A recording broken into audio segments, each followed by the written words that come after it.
갈릴리 찬양대의 귀한 찬양 감사드립니다. 그리고 더불어 저의 사임을 격하게 슬퍼해주는 우리 자녀분들에게도 참으로 감사드립니다. 저희 어머니는 느지막이 저를 낳으시고는 신학교에 입학하셔서 신학 공부를 시작하셨습니다. 그리고 제가 수저도 분간하지 못할 때 저희 어머니는 저 몰래 하나님과 둘이서 약속을 하셨습니다. 저를 꼭 하나님께 드려서 목사로 키우겠다고 말이죠. 그리고 제가 12살이었던 초등학교 5학년 때 경기도 구리시에 교회를 개척하셨습니다. 그때부터 제 삶은 주님께 송두리째 빼앗겼습니다. 저는 감히 이 시기를 주님 강점기라고 표현하고 싶습니다. 제가 초등학교 5학년 때부터 대학 입학 이후까지 매주 예배를 10번씩 드렸습니다. 가정예배 1시간씩 5번, 수요 저녁 기도회, 밤 12시 금요철야 예배, 주일 예배 3번. 이러한 조기 교육 덕분에 찬송가 몇 장 하면 제목 정도는 척 나왔습니다. 찬송가 밑에 덧붙여 있던 찬송가 해설도 외웠고요. 설교 제목을 보면 무슨 내용일지 대충 어림짐작 할 수 있었습니다. 예배만 10번 드린 것이 아니라 개척교회였기 때문에 교회 모든 봉사는 저의 역할이었습니다. 주보 제작, 말씀 요약, 새가족 담당, 식당 봉사, 노방전도, 예배위원, 안내위원, 자모실, 성가대까지 담당했었습니다. 조금 놀라셔도 됩니다. 제가 겸손함을 못해서 주님을 위해 조금 살았습니다. 뿐만 아니라 저는 어렸을 때부터 어머니를 따라 정말 기도원을 수없이 다녔습니다. 그때 기도원에서 가장 많이 들은 말씀이 바로 이 천국에 관한 말씀들입니다. 25년 전만 하더라도 천국, 하나님 나라라는 개념은 우리가 이 땅에서 열심히 신앙생활하다가 죽어서 가는 사후세계 정도의 인식에 지나지 않았습니다. 이 땅에서 열심히 예배드리고 교회 일하면 하늘에 상급을 쌓게 되고 죽으면 천국에서 행복하게 산다는 것이지요. 당시 기도원에서 말씀을 전하시는 목사님들은 여기서 드리는 교회 봉사와 헌금은 천국에 내가 살 집을 마련하는 것이며 교회 봉사와 헌금을 많이 할수록 천국에 의리의리한 저택에 살게 될 것이라고 말씀하셨습니다. 반대로 헌금 안 하고 교회 생활 잘 안 하면 천국에 가긴 가는데 허름한 초가집에서 살 거라고 했습니다. 천국 가서도 초가집 살 거냐고 되물으면 저는 강력하게 고개를 가로저었습니다. 저는 어렸을 때지만 이런 설교를 들을 때가 가장 좋았습니다. 저는 꽤 열심히 교회를 위해 일했거든요. 지금 이 정도 수준만 보자면 저는 앞으로도 걱정이 없었습니다. 이 정도 수준만 유지한다면 천국에 금으로 두른 100평짜리 아파트쯤은 문제없다고 생각했습니다. 최소한 안방과 거실 정도는 마련했다고 확신했습니다. 제가 천국에 가면 주님은 저에게 두 팔 벌려 이렇게 말씀하셔야 했습니다. 잘하였도다 착하고 충성된 종아, 네가 작은 일에 충성하였음에 내가 아주 큰 것으로 너에게 되갚아주겠다. 하늘에 너를 위해 금으로 두른 100평짜리 아파트와 좋은 스포츠카가 있단다. 평생 나와 함께 살자꾸나. 할렐루야.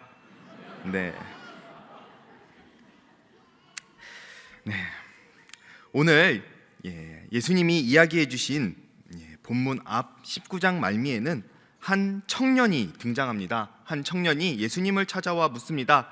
자신이 율법에 기록된 모든 것을 하나도 빠짐없이 지켰다고 이야기하며 어떻게 해야 영생을 얻는지 묻습니다. 예수님은 가진 것을 모두 팔아 가난한 사람을 돕고 자신을 따르라고 말씀하십니다. 청년은 터무니없는 요구에 근심하며 떠납니다. 그러자 모든 것을 버리고 주님을 따랐던 베드로는 예수님께 묻습니다. 저 청년은 못했지만 우리는 모든 것을 버리고 주님을 따랐습니다. 우리는 무엇을 얻겠습니까? 예수님은 제자들과 베드로에게 후에 몇 배로 받을 상과 영생을 이야기하신 후에 조금은 불편한 한 말씀을 이야기하십니다. 먼저 된 자가 나중되고 나중된 자가 먼저 된다고 말이죠. 모든 것을 버리고 주님을 따랐던 제자들에게나 예배 10번씩 드려가며 교회에서만 살았던 저에게는 상당히 불편한 말씀이었습니다. 모태신앙에 신앙 조기 교육까지 받은 저에게 나중된다니요. 그러면서 예수님은 오늘의 이야기를 제자들에게 들려주십니다. 포도원을 경영하는 한 집주인이 있었습니다. 이 집주인은 이른 아침에 장터로 나갑니다. 포도원에서 일을 할 품꾼을 고용하기 위해서였죠. 그는 이른 아침, 오늘날의 시간 개념으로 아침 6시쯤 장터에 가서 자신의 포도원에서 일할 사람들을 포도원으로 불러들입니다. 당시 하루 일당에 해당하는 한 데나리온을 주겠노라 약속하면서 말이죠. 그리고는 아침 6시에 부른 인원으로는 조금 부족함을 느꼈는지 아침 9시에 또 장터에 나갑니다. 집주인은 아침 9시에도 장터에 서서 어쩔 수 없이 놀고 있는 사람들을 발견하고는 자신의 포도원으로 들여보냅니다. 이 사람들에게도 상당하게 주겠다 약속하고 말이죠. 그리고는 그 집주인은 낮 12시에도 또 장터로 나갑니다. 장터로 나가서 일을 구하지 못해 놀고 있는 자들을 자신의 포도원으로 들여보냅니다. 이쯤이면 충분할 것 같은데 그 집주인은 오후 3시에 또 장터에 나가서 놀고 있는 사람들을 들여보내고 마침내는 오후 5시에도 장터로 나갑니다. 일반적인 하루 일과가 끝마치는 시간이 1시간밖에 남지 않았음에도 주인은 장터에 나가서 어쩔 수 없이 놀고 서서 기다리는 품꾼들을 자신의 포도원으로 불러들입니다. 1시간이 지난 후 대략 오후 6시쯤 정산할 때가 되었습니다. 집주인은 오후 5시에 불러들인 사람들부터 먼저 약속한 한 데나리온씩을 쥐어보냅니다. 그러자 이른 아침부터 와서 종일 수고한 사람들은 기대가 되었습니다. 눈앞에서 1시간만 일하고 한 데나리온 받는 것을 보았으니 자기들에게는 조금 더 줄 것이라고 생각했기 때문입니다. 집주인은 그 다음 오후 3시에 들어온 사람들에게도 한 데나리온씩을 쥐어보냅니다. 그리고 마찬가지로 낮 12시에 들어온 사람도 아침 9시에 들어온 사람도 이른 아침에 들어온 사람들마저 한 데나리온씩을 쥐어보내자 이른 아침에 온 사람들에게서는 원망이 터져 나왔습니다. 당장 집주인에게 쫓아가 이렇게 따져 묻습니다. 이건 너무 불공평합니다. 오후 5시에 들어온 저 사람들은 1시간밖에 일하지 않았는데 종일 나와서 수고하며 더위를 견딘 우리를 저 1시간만 일한 사람들과 같게 하셨습니다. 그러자 예수님이 이렇게 대답합니다. 오늘 본문 말씀 13절 14절 말씀입니다. 우리 같이 함께 한 목소리로 읽어보도록 하겠습니다. 주인이 그 중에 한 사람에게 대답하여 이르되 친구여 내가 내게 잘못한 것이 없노라. 내가 나와 한 데나리온의 약속을 하지 아니하였느냐? 내 것이나 가지고 가라. 나중 온 이 사람에게 너와 같이 주는 것이 내 뜻이니라. 그리고 앞서 제자들에게 하셨던 말씀을 순서만 바꾸어 또 말씀하십니다. 16절 말씀입니다. 이와 같이 나중된 자로서 먼저 되고 먼저 된 자로서 나중되리라. 여러분은 얼핏 부당해 보이는 이 천국의 말씀을 어떻게 받아들이시겠습니까? 이 부당해 보이는 처사가 주인의 뜻이자 천국의 뜻과 방법이랍니다. 예수님께서 이 이야기를 하신 이유는 천국의 사고방식을 알려주기 위함입니다. 오늘 말씀을 통해서 천국의 사고방식을 3가지 정도로 짧게 이야기해보고자 합니다. 첫째로, 천국은 공로가 아닌 은혜입니다. 왜 이 이야기가 억울하고 불편하게 느껴질까요? 이 이야기가 불편한 이유는 다른 데 있지 않습니다. 저와 여러분은 이른 아침에 포도원에 나와서 종일토록 수고한 품꾼에 우리 자신을 대입했기 때문입니다. 내가 꽤 일찍 왔고 일찍부터 수고했고 나는 먼저 선택받은 좀 괜찮은 사람으로 생각하기 때문입니다.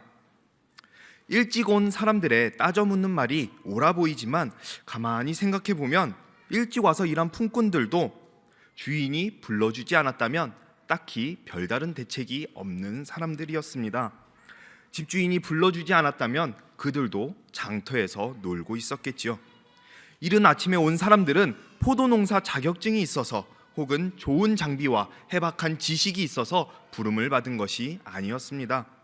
온종일 쓰임받지 못할 사람들을 집주인이 직접 선택해서 포도원으로 들여보낸 것이지요.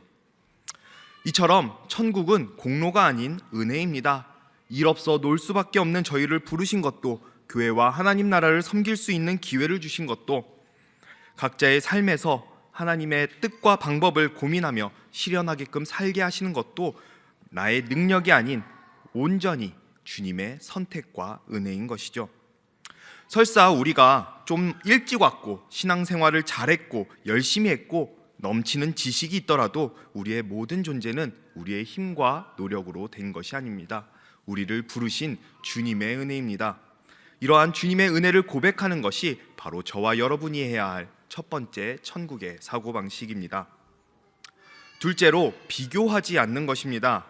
브라질에서 35년간 사역하신 강성일 선교사님이 학교 채플에 오셔서 해주신 말씀이 아직도 기억납니다. 기가 막힌 말씀을 하셨습니다. 할렐루야 뛰면서 찬양하는 것도 성령의 역사지만 진정한 성령의 역사는 내가 바깥을 쳐다보지 않게, 남과 비교하지 않게 내 주어진 자리에서 최선을 다하는 것이다. 이 선교사님은 35년간 이 성령의 역사 때문에 사역을 감당할 수 있었다고 했습니다. 동기 목사님들은 담임 목사가 되고 교회를 건축하고 성장이 눈에 보이는데 나는 뭐 하는 거지? 했다면 35년간 이 사역을 지속할 수 없었을 것이라고 말씀하셨습니다. 이른 아침 한 데나리온에 약속을 하고 들어온 품꾼들은 기뻐하며 횡재했다고 생각했을 것입니다. 왜냐하면 그들을 써주는 이가 없었기 때문입니다. 그런 기쁨도 잠시 자기에게 주어진 일에서 눈을 돌려 오후 5시에 들어온 사람들과 비교하게 되자 그들은 집주인의 은혜는 어느새 잊고 원망하며 따져묻게 된 것이죠. 이러한 비교는 결국 자기 자신을 갉아먹고 주님의 첫 은혜를 원망하게 되는 결과를 낳게 됩니다. 처음 나를 부르신 그 자리에서 나의 주님의 주신 은혜를 기억하며 남과 비교하지 않는 것, 이것이 바로 우리가 해야 할 두 번째 천국의 사고 방식입니다. 셋째로, 최고가 아닌 최선입니다. 맨 처음에 저와 여러분이 부름받은 것은 나의 공로가 아닌 주님의 은혜라고 말씀드렸습니다. 모든 것이 주님의 은혜로 된 것임을 고백하면서도 아직도 내가 아침 일찍 와서 포도원을 이렇게 잘 꾸며놨어, 포도원 나 없으면 안 돌아가 하면서 자랑하실 분이 혹시 계실까요? 그래서는 안 되겠지요. 이른 아침에 온 품꾼이나 오후 5시에 온 품꾼 모두가 주님의 은혜임을 기억한다면 우리는 생각을 바꾸어서 이제 우리를 오후 5시에 들어온 품꾼에 우리 자신을 대입해야만 합니다. 오늘 말씀을 이렇게 해석하시는 분들이 있습니다. 1시간 일한 사람이 일찍 온 사람들보다 너무 잘해서 1시간 만에 너무 큰 성과를 올려서 한 데나리온을 받게 되었다고 말이죠. 그런데 이러한 이해는 결국 예수님의 의도를 또 잘못 왜곡하는 그런 결과를 낳게 됩니다. 1시간 일한 사람이 너무 뛰어나서 이른 아침 종일 수고한 사람보다 잘했다는 이해는 결국 또 본인의 능력과 공로로 귀결되기 때문입니다. 오후 5시에 들어온 사람들은 1시간만 남았기에 그 누구보다도 열심히 했을 것이라 추측할 수는 있겠지만 이른 아침에 온 사람들보다 뛰어난 성과를 내거나 좋은 결과를 기대할 수는 없었을 것입니다. 이렇게 본다면 집주인이 오후 5시에 들여보낸 품꾼들에게 기대하는 바는 어쩌면 그들의 성과가 아니었을지 모르겠습니다. 그저 최선을 다하는 품꾼들의 모습을 보기 위해 수고보다 높게 쳐주는 일당을 받고 기뻐할 그들을 그리며 나중되었지만 먼저 된 자의 기쁨을 누리게 하시려는 집주인의 큰 뜻과 배려이지 않았을까요? 다만 집주인이 품꾼들에게 기대하는 바는 포도원에 들어왔다고 안심하며 적당히 대충 시간 때우는 것이 아니라 그들에게 주어진 시간 내에서 최선을 다하는 모습을 집주인은 품꾼들에게 기대하셨을 것입니다. 바울은 빌립보서에서 빌립보 교인들에게 이렇게 고백합니다. 빌립보서 3장 13절에서 14절까지의 말씀입니다. 형제들아, 나는 아직 내가 잡은 줄로 여기지 아니하고 오직 한 일, 즉 뒤에 있는 것은 잊어버리고 앞에 있는 것을 잡으려고 표대를 향하여 그리스도 예수 안에서 하나님이 위에서 부르신 부름의 상을 위하여 달려가노라. 바울은 분명 주님을 만나고 복음 전도자가 되어 구원의 감격을 누린 사람입니다. 그런데 그는 내가 아직 잡은 줄로 여기지 아니하고 표대를 향하여 달려간다고 고백합니다. 우리는 앞선 바울의 고백처럼 뒤에 있는 것은 잊어버리고 또 최선을 다해 달려가야 합니다. 그것이 은혜 입은 자의 태도와 모습입니다. 매일의 삶에서 하나님 나라의 뜻과 방법을 고민하고 최고가 될 수는 없을지언정 매일 최선의 삶을 살아가는 것, 이것이 우리가 사고해야 할 천국의 사고 방식입니다. 말씀을 마무리하겠습니다. 주님이 말씀하신 천국은 우리가 단순히 죽어서 가는 사후세계가 전부는 아닙니다. 우리가 이 땅에서 하나님 뜻대로 열심히 살면 하늘의 아파트랑 스포츠카를 보장받는 보상과 공로의 개념도 아닙니다. 천국은 내 삶의 모든 영역, 즉 가정, 학교, 직장, 교회, 그 어디서나 하나님의 뜻과 방법이 실천되고 이루어지는 현세적인 개념입니다. 주님의 뜻이 하늘에서와 같이 이 땅 가운데서도 이루어지기를 바라는 것이지요. 특별히 천국은 스펙과 공로를 이야기할 때 모든 것이 주님의 은혜임을 고백하는 곳입니다. 남과 비교하며 우월감을 따질 때 자기에게 맡겨지고 주어진 것에 최선을 다하는 주어진 것에 집중하는 것입니다. 최고가 되어야만 하는 가치 속에서 매일 최선의 삶을 살아가는 것입니다. 저와 여러분은 집주인의 은혜로 간신히 오후 5시에 부름받은 품꾼들입니다.